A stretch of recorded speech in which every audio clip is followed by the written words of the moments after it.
आत्मन सहज योग में आज संत रविदास साहब का एक पद लेने जा रहे हैं। संत रविदास का जन्म 1414 ईस्वी में हुआ और 1540 ईस्वी तक इस धरती पर अमृत वर्षा करते रहे। संत रविदास कहते हैं, प्रभु जी तुम संगत शरण तिहारी। कहते हैं, हे गोविंद, मुझे तुम्हारा संग मिल गया है और मैं तुम्हारी शरण में हूँ। याद रखना, संग मिल जाए काफ़ी नहीं है। पहली बात, संग मिलना, सत्संग मिलना बड़ी दुर्लभ घटना है, क्योंकि अगर सत्संग नहीं मिलता तो कुसंग तुम्हारी नियति है, वह तुम्हारा चुनाव नहीं है।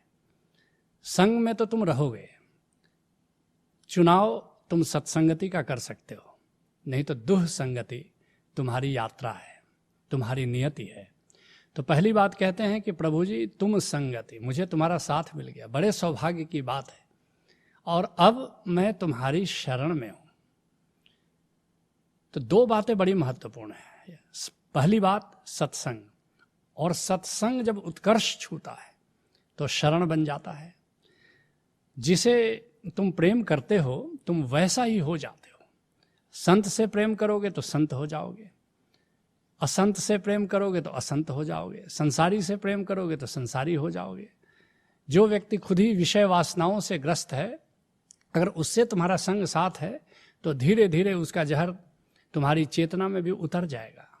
इसलिए संग पर जरा ध्यान दो, संग के प्रति जरा सावधान रहो।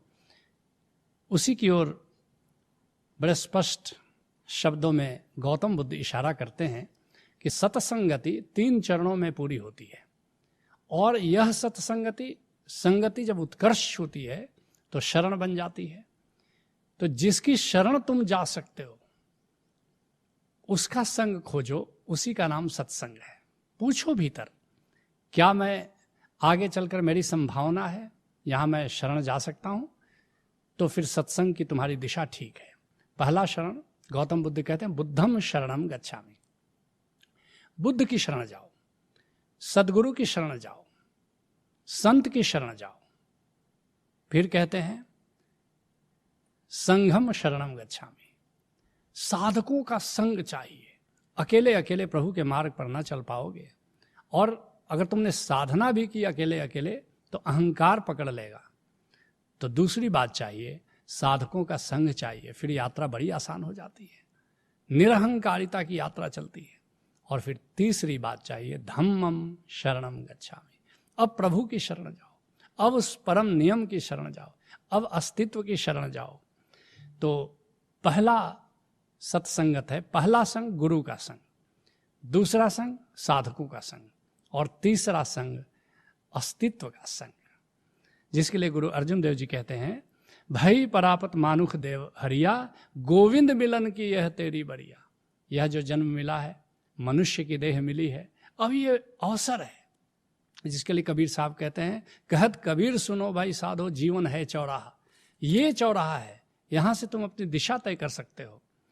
भई परापत मानुख दे हरिया, गोविंद मिलन की यह तेरी बढ़िया, अवर काज तेरे कित्ते न काम।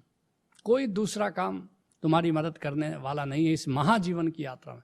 एक तो ये इस जीवन की यात्रा है जो जन्म के साथ शुरू होती है और मृत्यु के साथ समाप्त हो जाती है, लेकिन इसके अलावे एक महाजीवन की यात्रा है जो अनंत जन्मों की तुम्हारी श्रृंखला है। उस पर भी जरा ध्यान दो, क्योंकि जीवन से ज़्यादा महत्वपूर्ण महाजीवन है। और काज तेरे कित्ते न काम, मिल साध संगत भज केवल नाम। बस 2 बातें तुम्हारे महाजीवन में सहायक होती हैं, साधुओं का संग और नाम का सुमिरन, जिसके लिए गुरु अर्जुन देव जी अन्यत्र कहते हैं, कह नानक तिस सब कुछ नीका, जो प्रभु की शरण आगना। याद रखना, उसके जीवन में सब कुछ कुशल होता है जो प्रभु की शरण में आ जाता है। लेकिन शरण में आने के पहले सत्संगति में आना पड़ता है। सीधे तुम प्रभु की शरण में ना आ पाओगे। तुम कहते हो कि हम गोविंद की शरण में है, लेकिन यह तुम्हारा विचार है। असली शरणागत स्थिति तब घटित होती है जब तुम गुरु की शरण में आते हो, फिर गोविंद की शरण स्वयं घटित हो जाता है। कहते हैं संत रविदास, प्रभु जी तुम संगति शरण तिहारी, जग जीवन राम मुरारी। किस राम की शरण में है? जो जगत का जीवन है, जो अस्तित्व का प्राण है। गली गली को जल बही आयो, सुरसरी जाए समायो। सत्संगति की बड़ी सुंदर उपमा दे रहे हैं। देखते हो गली गली से नाले का पानी गंगा में गिरता है, और गंगा में गिर जाने के बाद कोई नहीं कहता है कि ये नाली का पानी है, वो भी गंगा बन जाता है। जिसके साथ तुम हो लेते हो तुम वैसा हो जाते हो। तुम गुरु के साथ हो, संत के साथ हो, तुम संत हो जाते हो। तुम गोविंद के साथ हो, तुम गोविंद हो जाते हो, गोविंद का अंश हो जाते हो। संगत के प्रताप महात्म, नाम गंगोतक पायो। देखा संगत का परिणाम, देखा कि वह गंदे नाली का, जो नाली का पानी है, वह भी गंगा में गिर जाता है तो लोग उसको गंगा समझ करके उसको पान करते हैं। कबीर साहब भी इस बात को बड़े प्यारे अंदाज में कहते हैं, कबीरा खाई खोट की पानी पीवे न कोई। ऐसे गड्ढे में कोई पानी भरा हुआ है, खाई में पानी भरा हुआ है, कोई पानी पीना नहीं चाहेगा, लेकिन जाई मिले जब गंगा में सब गंगा तक हुई। लेकिन वही बारिश होती है और वहाँ का पानी फिर मिल जाता है गंगा से, और फिर गंगो तक समझ कर सब उसका पान करते हैं। कहते हैं संत रविदास, स्वाति बूंद बरसे फने ऊपर, सोहे विषय हो ही जाए। और कुसंग का प्रभाव देखो, स्वाति नक्षत्र में जब पानी बरसता है तो सांप के ऊपर भी बरसता है और सीपी के ऊपर भी बरसता है। जब सांप के ऊपर बरसता है, सांप के मुख में जाता है तो विष हो जाता है, और सीप के मुख में जाता है तो मोती हो जाता है। कहाँ तुम मिलते हो, तुम्हारी चेतना किससे जुड़ती है, इसके अनुसार ही तुम्हारी चेतना का रूपांतरण हो जाता है। वही बूंद के मोती उपजे संगत की अधिकाई, और वही बूंद सीप में जाकर के मोती हो जाता है। ये संगत का बड़प्पन है, ये संगत का परिणाम है। इसके लिए गुरु अर्जुन देव जी कहते हैं, मेरे माधव जी सत्संगत मिले सो तरिया। सीधी सादी बात है, सत्संगत मिलेगा तो तुम्हारा उद्धार हो जाएगा, सत्संगत मिलेगा तो तुम इस भव सागर को पार कर जाओगे। गुरु प्रसाद परम पद पाइया, सूखे काशट हरिया। और ये परम पद, ये मोक्ष का पद कैसे मिलता है? ये गुरु की कृपा से मिलता है। गुरु की कृपा का पहला परिणाम है तुम्हें नाम का ज्ञान मिलता है, ओंकार का ज्ञान मिलता है। और दूसरी कृपा जब होती है गुरु की तो क्या मिलता है? नाम में तुम्हारी दृढ़ता पैदा होती है। और जब तीसरी कृपा होती है तो क्या होता है? नाम के साथ तुम एक हो जाते हो, तुम्हें मुक्ति मिल जाती है, तुम्हें मोक्ष मिल जाता है, तुम्हें संबोधि मिल जाती है। कहते हैं संत रविदास, तुम चंदन हम रेण बापुरे, निकट तुम्हारे वासा। बड़ी प्यारी उपमा दे रहे हैं। कहते हे गोविंद, तू चंदन की तरह है और हम रेण के पौधे की तरह हैं, लेकिन हमारी खासियत यह है कि हम तुम्हारे पास वास करते हैं, हम तुम्हारे निकट रहते हैं। और निकट रहने का सुपरिणाम क्या हुआ? निकट रहने का सुपरिणाम हुआ कि हमारे भीतर भी तुम्हारा वास, तुम्हारी सुगंध पैदा हो गई है। जिसके लिए कबीर साहब कहते हैं, कबीर चंदन के ढिंगे बेधा ढाक पलास। चंदन के पास पलास का वृक्ष खड़ा हो तो क्या होता है? आप सरीखा कर लिया जो था वाके पास। चंदन उसको अपने जैसा सुगंध से भर देता है, जो भी चंदन के वृक्ष के पास जो भी हो जाता है। संत रविदास कहते हैं, संगत के प्रताप महात्म आवे बास सुबासा। उस रेण के पेड़ में चंदन के संग के कारण उसमें भी सुवास पैदा हो जाती है। ऐसे ही जब तुम संत के निकट जाते हो, संत के निकट रहना शुरू कर देते हो, तो तुम्हें संत की सुवास, संतत्व की सुवास तुम्हारे भीतर पैदा हो जाती है। और गोविंद के निकट अगर तुम रहना शुरू कर देते हो तो गोविंद का जो शाश्वत तत्व है, गोविंद का जो सच्चिदानंद स्वभाव है, सच्चित आनंद का जो स्वभाव है, वह तुम्हारे भीतर पैदा हो जाता है। कहते हैं गुरु रामदास जी इसी बात को बड़े प्यारे अंदाज में कहते हैं, बड़ भागी हरि संगत पावही, भागहीन भ्रम चोटा खावही। जो सौभाग्यशाली होता है वही गोविंद का सत्संग उसे नसीब होता है, और जो भाग्यहीन होता है बस ऐसे ही संशय में जीता है, संशय की चोट खाता हुआ जीता है। बिन भागा सत्संग न लभे, बिन संगत मैल भरी जे जी। याद रखना, बिना सौभाग्य के सत्संग नहीं मिलता, और सत्संग न मिले तो कुसंग तो तुम्हारी नियति है। फिर तो तुम्हारी चेतना मैल से, प्रदूषण तत्वों से, काम से, क्रोध से, लोभ से, मोह से, ईर्ष्या से, द्वेष से, तृष्णा से, वासना से, कामना से भरती चली जाती है।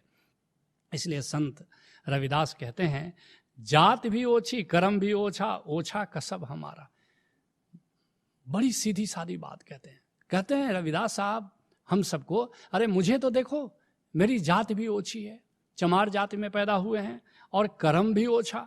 हमारा जूता सीना हमारा काम है, तो कर्म भी हमारा महान नहीं है, ओछा कसब हमारा, और पेशा जो हमारा है वह भी नीच पेशा है। उस जमाने में की बात है, आजकल तो कोई पेशा नीच है न ऊंच है, लेकिन उस समय सामाजिक मान्यता के आधार पर रविदास साहब कह रहे हैं। रविदास साहब नहीं कह रहे हैं कि कोई कर्म नीचा है, कि कोई पेशा नीचा है, लेकिन उस जमाने की मान्यता के अनुसार कहते हैं कि देखो, तुम लोग मानते हो कि मैं चमार जाति में पैदा हुआ, जूता सीता हूँ, हमारे कर्म भी अच्छे नहीं है, लेकिन हुआ क्या कि हम गोविंद की शरण में आ गए, और फिर गोविंद की शरण में आने के बाद आज सारा संसार हमें प्रतिष्ठा देता है। इसी बात को गुरु रामदास जी कहते हैं, जो हर सेवह संत भगत तिनके सब पाप निवारी, हम ऊपर कृपा कर स्वामी रख संगत तुम जी प्यारी।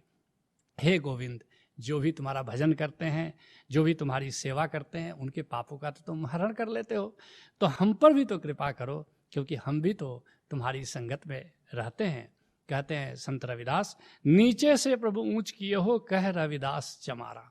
और हमारे न जात तुमने देखी, न पेशा देखा, न कर्म देखा, और तुमने इतने उच्च आसन पर बिठा दिया कि आज बड़े बड़े राजे महाराजे, बड़े बड़े सम्राट, चित्तौड़ की मीराबाई संत रविदास के चरणों में आकर झुक जाती है। गोविंद की जिस पर कृपा हो जाती है, उसके पीछे सारी दुनिया आ जाती है।